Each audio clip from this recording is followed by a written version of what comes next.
CTV News at 5 with Marina Moore and Tony Rima with weather. Good evening. Thanks for joining us. One person has died after a single vehicle crash near Parry Sound. Police were called to a collision on Clear Lake Road in Whitestone Township around 10 last night. A 33-year-old from St. Catharines was killed and another person suffered minor injuries. Clear Lake Road was closed for several hours but has since reopened. Greater Sudbury police are looking for a suspect after calls about a video showing animal abuse circulating online. Police were able to review footage of the incident and subsequently seized the dog from a Lourdes Street residence. The dog was taken to a veterinary clinic for assessment and care. The person believed to be responsible was not home at the time. Police have applied for an arrest warrant. Time now for our first check on weather, and some dark clouds have started rolling in today. For more details and what's to come, we go to CTV's Tony Rima. Thanks for that, Marina, and good evening, everyone. Well, this is a shot of our forecast radar. By the way, our first weather is brought to you by CAA. Get your membership by going to getcaa.ca, and increasing cloud cover, especially in through early tomorrow morning through St. Marie, Chapleau, Timmins, and that's going to spill over. You can expect more clouds, more showers, also risk of thunderstorms. Taking a look at this band of activity, it's going to be intense at times. I'll have more weather details a little later in our show. Right now, it's back over to Marina. All right, thank you, Tony. A fire this afternoon has done significant damage to a home in the Copper Cliff area of Sudbury. We're told the fire was called in by someone working on renovations. The fire chief says heavy smoke was coming from the attic when crews arrived, and that residents living in the semi-detached home and their pets were evacuated by the fire department. No one was injured. Around the same time, a water main broke just up the street on Balsam. The use of hydrants did not cause the break, according to the fire chief, and did not impede their ability to battle the blaze just 2 blocks away. The water main break has left many residents without water. Crews on site are telling residents the timeline for repairs is unknown at this time. A fire at a townhouse in North Bay earlier this week is now being treated as suspicious. That's according to fire officials who say the investigation is still ongoing. The blaze occurred shortly after 3 p.m. Monday on McNamara Street, where firefighters say there was significant damage to the inside of the home. The tenant was not home at the time and there were no injuries reported. Trade negotiations continued in Washington today with word a deal could be imminent. Included in that deal is lowered tariffs in key sectors, including steel. Sault Ste. Marie's Algoma Steel has been hit hard by tariffs in the last 18 months. Tariffs started out as 25%, then jumped to 50%. In an interview with CTV's news channel last night, Sault Mayor Matthew Shoemaker says a reduction would be positive news, but not necessarily good news. I think that we were, and the company was, and our government representatives were upset with tariffs at 25%. So bringing the tariffs from 50 down to 25 would certainly not be a positive outcome. Bringing them below that, I think, is the type of stability that steelmakers in Ontario would need to see in order to see this as a positive development. And we'll have more on how the trade negotiations are going tonight on CTV News at 6. In other news, Sudbury's Laurentian University is collaborating with a global startup program for science-based companies on a 2-year research program to help build a national AI platform for Canada's geological data. CTV's Madison Merrier has the details. Canada's mining sector is coming together virtually through the Canadian Digital Core Library. It's a collaboration that includes Laurentian University and a startup program, Creative Destruction Lab. What we're creating is a digital platform and a pathway for the digitized core or anything scanned, let's say in Northern Ontario, to be able to be integrated into a central platform that can then aggregate all of the different data from across the country. So we'll continue to have our repositories in the core in the locations that they are, but the digital versions of the core can actually live together in one spot. That data set is going to be readily available, and having our researchers that have expertise in AI use that knowledge to help to bring those tools to make it even easier and to bring more knowledge. Laurentian University will be a part of the research team and will be receiving up to $1 million from the startup over 2 years for its work on the nationwide project. It's great research, and we already have that infrastructure of expertise and research and innovation right here at Laurentian University.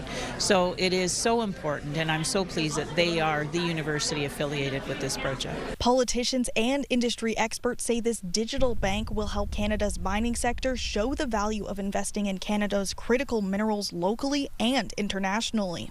Having this Canadian Digital Core Library will allow people to find or think or analyze data so that they can actually go and explore and drill at the best place faster.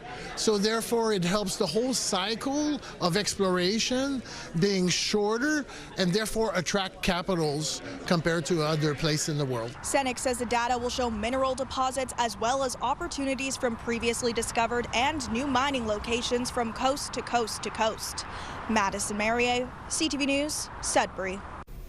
Time now for a quick break. Coming up, though, on CTV News at 5, Tony has your full weather forecast. For now, we'll check in on conditions in Algonquin Park, where some big fluffy clouds are taking over the skies. And yes, it could mean a shift in weather. That's just ahead.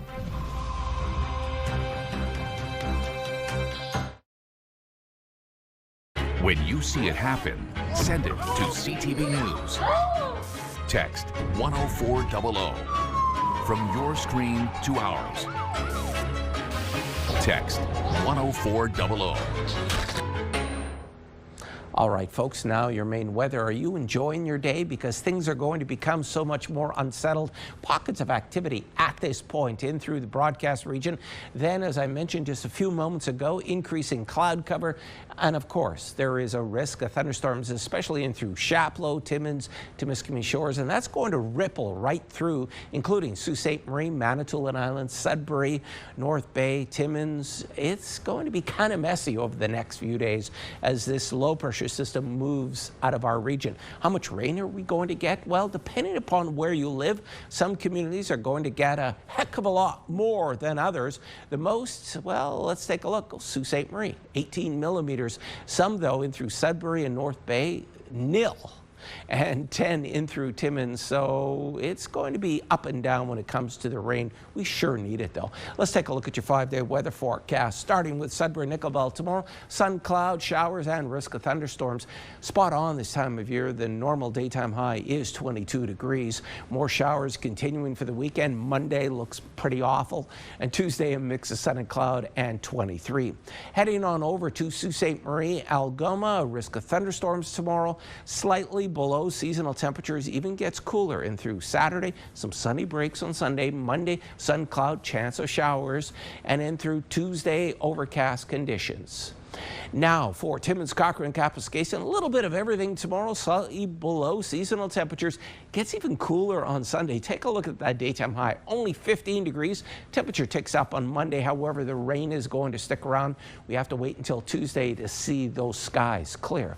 For Timiskaming Shores and Kirkland Lake, beautiful day in store, above seasonal temperatures. Then Saturday, the clouds roll in and the rain starts to fall, and that's going to continue Monday. But Tuesday looks pretty good. Should be 22 as a daytime high. And finally, your 5-day weather forecast for North Bay, West Nipissing. Tomorrow, beautiful mix of sun and cloud coming in at 25 degrees. But Saturday, Sunday, the rain starts to fall, and that continues until Monday.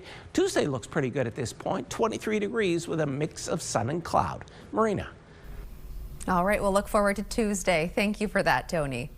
The majority of emergency department closures across the province comes from 2 sites in the Algoma district. Staffing issues at the North Shore Health Network's Thessalon and Richards Landing locations has long been a problem. And as CTV's Corey Nordstrom reports, an amalgamated hospital is being looked at as the solution.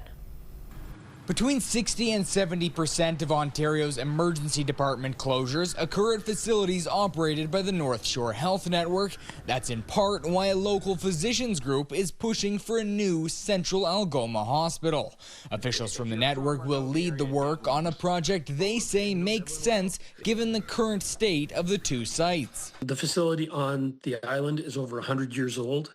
It doesn't have an elevator. It doesn't have a lot of the things that, it could not meet hospital standards today without spending an inordinate amount of money to bring it up to grade. And very similar in Thessalon. Attraction and retention are among the issues in the North Shore. Marie believes an up-to-date facility can help with that. Good diagnostics, things like a CT scanner, good lab, things that can support a physician who's working in that emergency department. And right now they don't have that infrastructure or those services that really make it not ideal for physicians. And a lot of younger physicians don't want to work in that type of environment. The area's MPP is a former mayor of Thessalon and notes that amalgamation has worked in the area in recent history. When we look back at when they first built Central Algoma School, right? There's definitely some emotions that are tied up in that, but it worked out very well. So, and it will. Patience is a virtue. The new hospital campaign is in the pre-capital phase of what is a multi-step process. They're currently gathering data to make their case for the province's Ministry of Health, which will need to approve and endorse the effort. Hopefully the analysis can be done within, 12 to 18 months. And, by the time you break ground, a couple of years to build. And, hopefully we could be cutting the ribbon on a new place 3 or 4 years from now. Updates on the project can be found on the Future of Healthcare tab on the North Shore Health Network's website. Corey Nordstrom, CTV News, Sault Ste. Marie. Tomorrow marks the final day for people wanting to run for municipal office to sign up. Candidate registration closes at 2 p.m. tomorrow afternoon. And as the candidates are finalized, Ian Campbell will be bringing us a special weekly election 2026 series. He'll take a look at the issues facing northeastern communities, who's running, and how you can have your voice heard in the upcoming election. Municipal Election 2026 starts next Wednesday, August 26, during our 6 o'clock newscast. Coming up on CTV News at 5, a community farm is expanding in Sudbury. Plus, people in North Bay are dusting off their dancing shoes for Bay Block Party this weekend.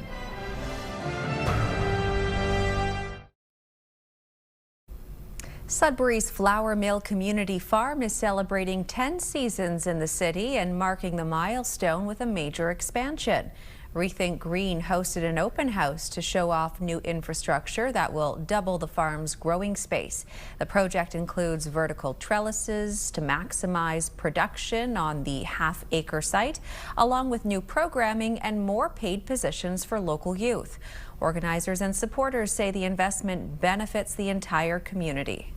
On the other side of the path is our expansion. So included in that expansion are these trellises that you see.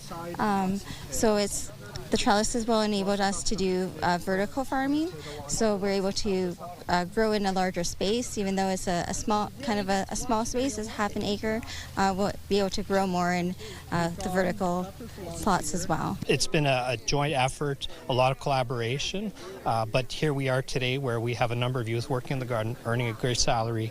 And, when you look at the potential food shortage, we're contributing to bringing products like fruit and vegetables into the system. I feel like it's been a pretty good experience. I love learning more about the garden and what the plants do and how to take care of them and what we can do to better support the plants and make sure that they grow healthy. I was able to build my people skills. I was able to build communication, working as a team, and I just became more ambitious. I think really getting outside helped my mental state and my health during those 2 years that I was part of the farm. The farm is supported by all 3 levels of government and local sponsors, with upgrades continuing through the season.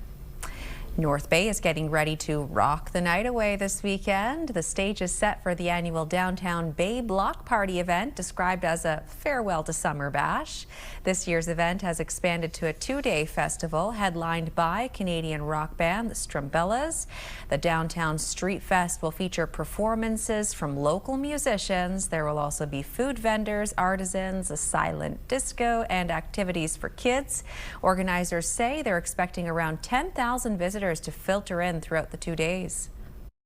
Saturday is all about everything on the street, so it's about the drink garden and the music and the main stage and all of those aspects. So we wanted to make sure that we were supporting the actual businesses that are downtown. So we're encouraging people to go inside the restaurants, go inside the galleries, all of the businesses that are down there. Bay Block Party is free to attend, but paid wristbands are required to enter the drink garden. When we return, should you tip a robot? Tony finds out in Tech Talk. You're watching First at 5.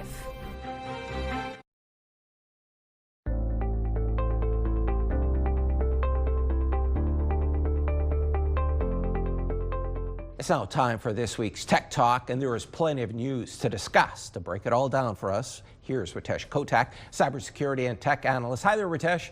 Hello. The University of Toronto Law School is banning laptops in the classroom. Tell us more. So it's not every classroom within the law school that is going to be banning laptops. And I'm sure if there's an accommodation, those will be made. But I guess what they're trying to prevent is students coming in, creating transcripts, and then using AI to essentially pull out the main points. And I think they want students more engaged. Now, I can speak from personal experience. When I actually went to law school, I still have nightmares from my professors using the Socratic method and just picking on us. So I don't know how helpful this is actually going to be. And I think the point here is having students engaged and working with the material, having in-class discussions. So I'm sure that this is something that law schools and just schools in general are going to be looking. Do we ban laptops in the classroom, or is it a necessary tool in the way we do business in the future? Our next topic is an interesting one. Robots are asking for tips, but who actually gets the money? Yeah, great question. And it really does depend. And first off, would you even be tipping if there's a robot? And look, we're seeing robots in the service industry. We're seeing them making coffees. We're seeing them making cocktails. You know, there's some very interesting applications that we're seeing from robotics from a consumer type perspective. I personally have actually worked on a robotic barista myself. And look, I get the whole tipping, like, why would I tip a robot? But there are a lot of humans in the loop as well to clean up, to service the machine, to fill the ingredients. So this may be an unpopular opinion, but I personally would tip at one of these locations. But I guarantee this is something that a lot of people are debating and want more transparency on. If I give a tip, where's it going and how does it work when robots are brought into the mix? Good answer. And finally, Ritesh, here's our weekly myth buster. AI doesn't make mistakes. What's the answer? Well, the answer to that is it's a myth. In fact, recently I got a document from someone that was just riddled with errors. And you would think that it would be a little bit better now, given how long we've been using some of these generative tools for, but not only were there were errors in fact as well. In fact, we call this hallucinations, where the AI just makes up information. So I always tell individuals, double check the work. You know, it is a tool, not a replacement. And if you're looking for AI to give you professional advice, don't. Go seek the advice of a professional, whether it be medical, legal, or something else. Just don't take AI's word for it. How true. Ritesh, thanks so much for your time. Really appreciate it. Thank you so much for having me. Ritesh Kotak joined us from Toronto. And to see more of our Tech Talk segments, don't forget, head to our website, CTV News Northern Ontario.ca.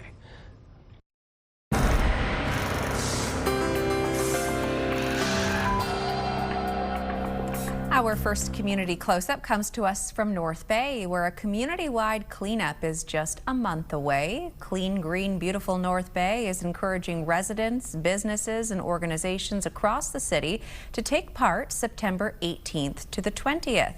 The group says participants can order free biodegradable cleanup bags on its website that'll be delivered directly to your door at no cost. Next, we're off to Echo Bay, where Larry Kirtley stumbled upon some beautiful wildflowers. He says he found an orpine, a turtlehead, and a bumblebee on a pink clover, and adds it's nice to see these wildflowers in their natural locations. I have to agree. Thanks, as always, for sharing, Larry. And check out this shot from Whattabag Lake in the Cochrane and Temiskaming districts. Natalie Desjardins says Tuesday evening was so nice with barely any wind, and it made the lake look like a mirror. What a peaceful place to be. The pink sky is just the icing on the cake. And if you have any pictures, videos, or events you'd like us to showcase, email them to us at communitycloseup@bellmedia.ca. Finally for us, more than 30 kids in Sudbury hit the water with police today as part of the annual Kids, Cops and Canadian Tire Fishing Days. The national event is an opportunity for youth to learn about fishing and for the police to build relationships with youth. CTV's Alana Everson reports. Grab your rod and then go over there and grab a life jacket. The youth pick their fishing rods they get to take home with them. A tackle box too. We're able to get 32 youth from various locations throughout the city. Several organizations have reached out to families that they work with, and they've expressed an interest in fishing. So they're having an opportunity to come out, join us for a day of fishing, both from shore and on boats. For many, it's their first time fishing. Like big. That's my goal. How big? This big. It's my first time fishing. I don't know much like fishing right now. That's why I came here to learn and teach my mom and my dad. Isabella Hopkins has taken part in the event before and says she loves fishing. Just waiting for the bite to see if it's a big fish or not. It's also an opportunity for police to have some valuable interaction with youth. So important because we really want our youth to be able to see our officers as humans, you know, those behind the badge. We want youth to be able to come to us freely. We want the kids to know that police are just like anybody else, and we want them to feel safe when they're with us, and that they can come and talk to us if ever there's a situation where they need to speak to police. Police say today's catch and release fishing expedition is about making new friendships, enjoying the outdoors, and building relationships with youth. Alana Everson, CTV News, Azilda. And hopefully they were able to get a nice catch or two. There's more news for the North coming up at 6. For now, continue watching as we hand things over to CTV National News.